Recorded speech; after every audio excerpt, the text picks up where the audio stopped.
جب مکہ سے ہجرت کر کے حضور صلی اللہ علیہ وسلم مدینہ پہنچے تب انصار نے پورے زور شور سے حضور صلی اللہ علیہ وسلم کا استقبال کیا۔ یہ انصار نے کیوں استقبال کیا تھا، اگر جاننا چاہتے ہیں تو نیچے کمنٹ کر کے ہمیں بتائیں اور چینل کو سبسکرائب کریں۔ ہجرت کے بعد مدینہ میں حضور صلی اللہ علیہ وسلم رہنے لگے۔ اس کے 1 سال بعد پتہ چلا کہ ابو سفیان ملک شام سے تجارت کر کے قافلے کے ساتھ مکہ جا رہا ہے۔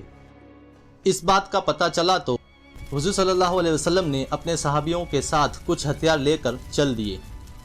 جب یہ بات ابو سفیان کو پتہ چلی کہ مسلمان آ رہے ہیں تو ابو سفیان نے ایک الگ راستے سے ایک آدمی کو تیز رفتار کے ساتھ مکہ بھیجا۔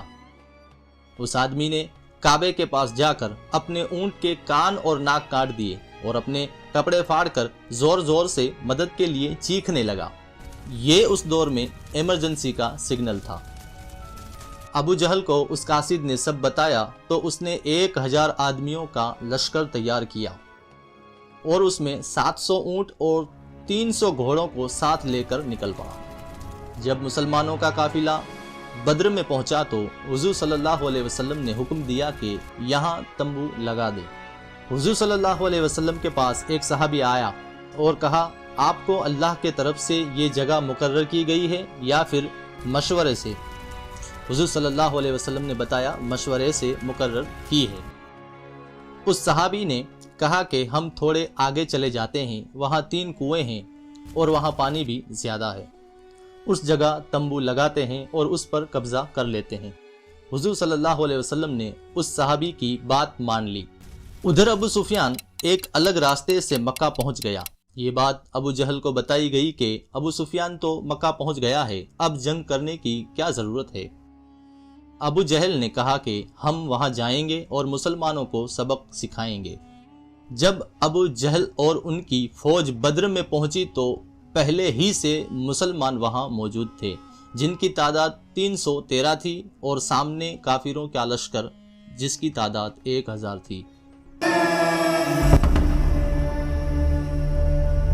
ابو جہل کی فوج میں سے 3 کافر عتبہ، شیبہ اور ولید بن عتبہ نکل کر میدان میں آگے آئے اور للکار کر مسلمانوں سے کہا، آؤ ہم سے مقابلہ کرو۔ اس تینوں کا مقابلہ کرنے کے لیے انصار کے 3 صحابی روانہ ہوئے۔ عتبہ نے یہ کہہ کر لڑنے سے منع کر دیا کہ تم مدینے والے ہو، ہم تو صرف قریش کے لوگوں سے ہی لڑیں گے۔ عتبہ کی یہ بات سن کر نبی کریم صلی اللہ علیہ وسلم نے حکم دیا کہ عتبہ کے مقابلے کے لیے حمزہ بن عبد المطلب رضی اللہ تعالی عنہ اور شیبہ کے مقابلے میں عبیدہ بن حرش رضی اللہ تعالی عنہ اور ولید کے مقابلے میں علی بن ابی طالب رضی اللہ تعالی عنہ جائیں۔ یہ حکم سنتے ہی 3 حضرات میدان میں نکلے۔ مقابلہ شروع ہوا۔ حضرت علی رضی اللہ تعالی عنہ نے عتبہ اور ولید دونوں باپ بیٹوں کو ایک ہی وار میں قتل کر دیا۔ شیبہ کے مقابلے میں عبیدہ رضی اللہ تعالیٰ عنہ زخمی ہوئے۔ یہ دیکھ کر حضرت علی رضی اللہ تعالیٰ عنہ نے آگے بڑھ کر شیبہ کو بھی قتل کر دیا۔ اس کے بعد کفار کی باقی جماعت بھی حملہ ور ہو گئی۔ جواب میں مسلمانوں کی بھی جماعت ان پر ٹوٹ پڑی۔ کافی دیر جنگ چلی۔ تھوڑی دیر بعد ابو جہل پیچھے ہٹ گیا۔ ادھر مسلمان بھی جو آگے تھے وہ پیچھے چلے گئے اور پیچھے تھے وہ آگے آ گئے۔ پھر مسلمانوں نے پوری طاقت سے حملہ کیا اور اسی جنگ میں ایک انصاری صحابی نے ابو جہل کو فنار جہنم کر دیا۔ جب کافروں کو پتہ چلا کہ ابو جہل مر گیا تو کافروں کی فوج ڈر کے مارے بھاگنے لگی اور اس طرح مسلمانوں نے پہلی جنگ جیت لی۔ جب جنگ ہار کر کافر مکہ پہنچے تو ان پہ کسی کو یقین نہیں ہوا کہ مکہ والے جنگ ہار گئے۔ ادھر مسلمان جنگ جیت کر مدینہ پہنچے تو وہاں جیت کی خوشی منائی جا رہی تھی، اور جب حضور صلی اللہ علیہ وسلم اپنے گھر پہنچے تو پتہ چلا کہ ان کی پیاری بیٹی حضرت رقیہ کچھ ہی دن پہلے فوت ہو گئی تھی۔ اس خبر سے حضور صلی اللہ علیہ وسلم کو بہت غم ہوا۔